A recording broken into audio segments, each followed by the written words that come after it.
Tiffany, segundo ano de carnaval. Bora conhecer quem vem saltar de paraquedas. Bora lá, é o Vitor. Quem vai saltar com o instrutor migalha. E quem vai filmar esse salto sou eu, a Lili. Bora lá conhecer o Vitor. Onde tá esse garoto? Ai, só tem louco aqui pra saltar de paraquedas. Vitor! É você? Sou eu. Eu não acredito. Mas perto do céu foi lá que eu acordei. Eu acho que encontrei, na verdade eu não sei. Fiquei cansado e parei, tomei um ar e já voltei.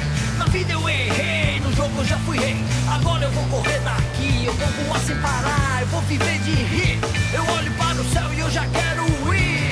Tô procurando uma razão pra levantar da cama, pra fazer as coisas, pra correr atrás.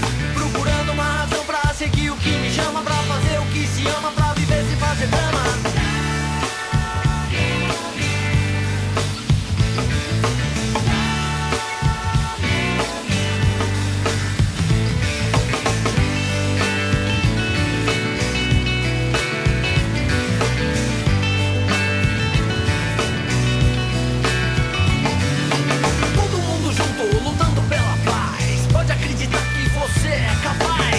Já é coisa do passado, o negócio agora é sorrir pra todo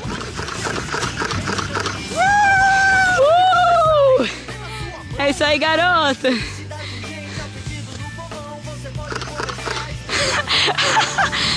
Oh, essa história de ficar com o velame em cima aí eu conheço.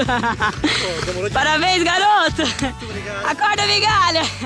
Oh, tomou tapinha na bunda, hein?